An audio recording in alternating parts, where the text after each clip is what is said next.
Thank you. Thank you so much for having me. So 3 days of the week, I practice at NBBJ as an urban designer and an architect, and lately I've been working on community colleges, master plan updates. The other 2 days of the week, Tuesdays and Thursdays, I teach courses related to design and representation at a couple area universities. So basically, I spend all of my time either teaching, thinking about how people learn, or designing spaces for people to learn. So what I brought today to share with you is one of those projects that I've been working on. It's a master plan update for Bunker Hill Community College. But before I get started, I think maybe a general caveat is in order. I don't think that this project is going to fit very neatly into anybody's definition of geodesign. And there's a reason for that. And well, part of the reason is that my office has been doing campus planning for a very long time, and so they already have sort of established ways and processes of doing things. But we were interested in the creative potentials of the geodesign framework. And so we decided that we would start by adding a few techniques common to the geodesign framework into a small facet of our already established process. So the purpose of me coming and presenting this project to you isn't to present a geodesign project sort of start to finish, but rather to ask you a question: how can geodesign improve traditional planning processes for community colleges? Shannon told me there were 347 seats in the auditorium, so I'm expecting 347 answers.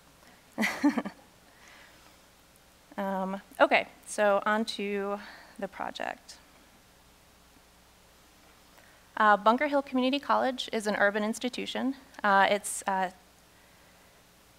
situated on 2 campuses and 3 satellite facilities. The main campus is located on 42 acres just north of downtown Boston.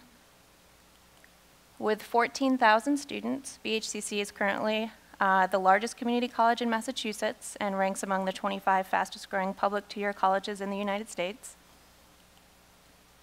Only about half of BHCC's original master plan was constructed, and the college opened in 1973 with only 2,000 students.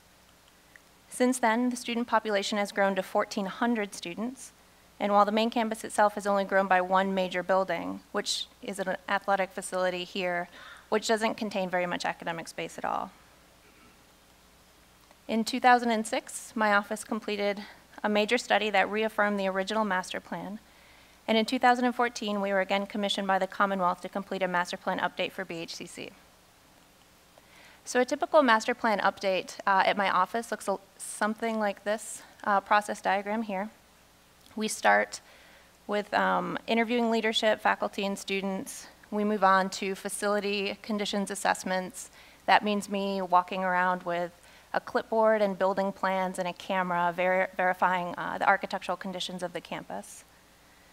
Then simultaneously, we also do this instruction space needs assessment, which I'll tell you a little bit more about in just a minute. All of these go forward and inform our physical campus development scenarios. And finally, we write all of that up into a report for the college. So the place that we started with incorporating the geodesign framework or the geodesign thinking is right here, this instruction space needs assessment. So what that is we request data from the registrar, a whole semester's worth of data, which includes how many courses are being taught, how many students are in those courses, how many classrooms are being used, and which classrooms hold which courses. So I brought along an example of what these reports usually look like. They're very impressive, as you can tell.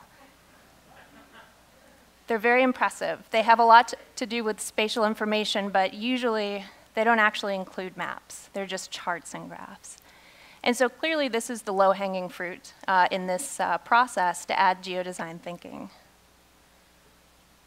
So we started here with these goals: to better understand how the campus functions, to discover patterns and trends over time, and to communicate more effectively with the college.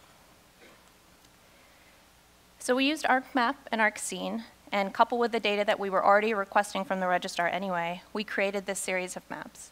And so this first one is a little bit like a zoning diagram for the city, except this is the scale of the inside of a campus. And so it's a use diagram that's showing where all the instruction space is, Where are the administrative spaces? Where are the student spaces, et cetera?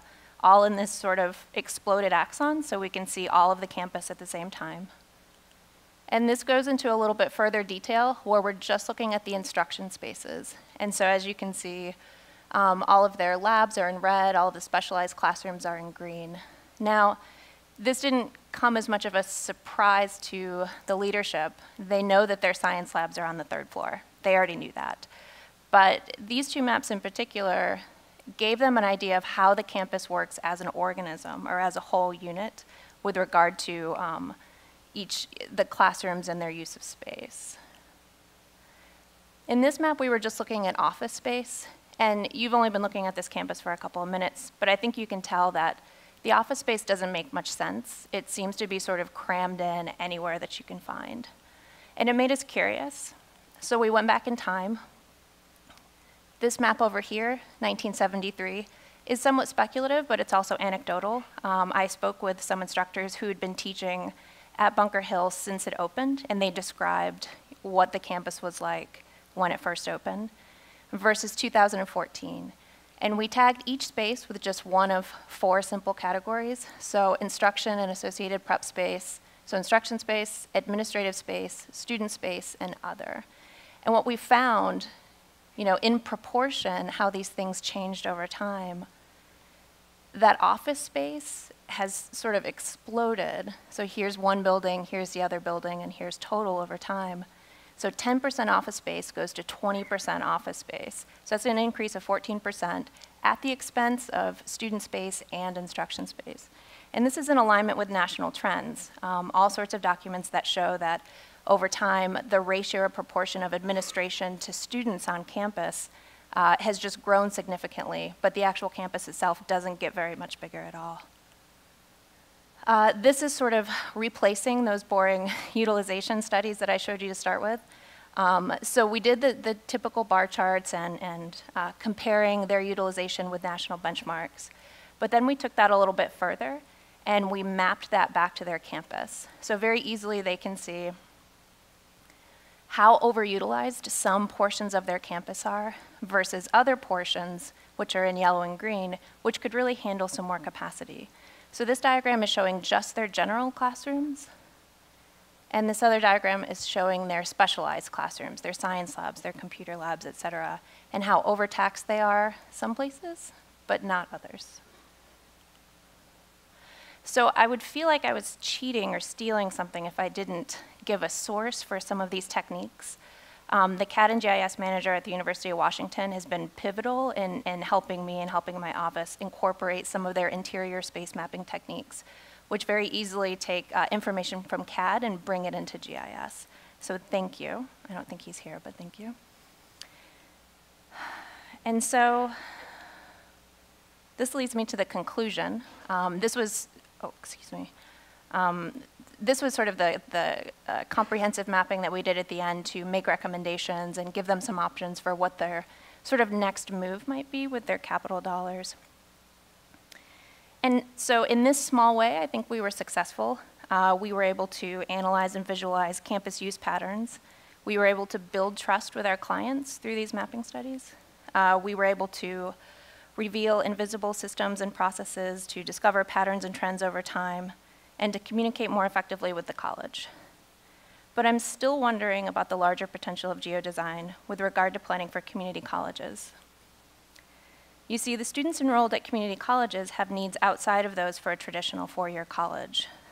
A recent article by David Brooks at the New York Times cites that between 66 and 80% of community college students drop out before graduation.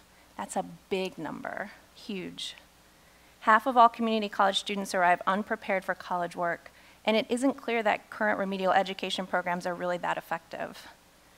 The ratio of guidance counselors to students is too low, and that these people are crucial to help students navigate the registration process and find a niche in the college. And that 1/4 of college students nationwide have dependent children, and even more students at community colleges do. But less than half of community colleges now have any daycare facilities at all.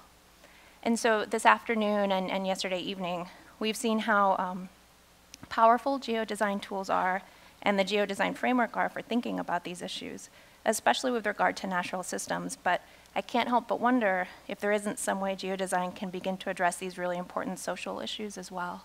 So that's all. I'll take your answers at the door on the way out. Okay, thanks. Thank you.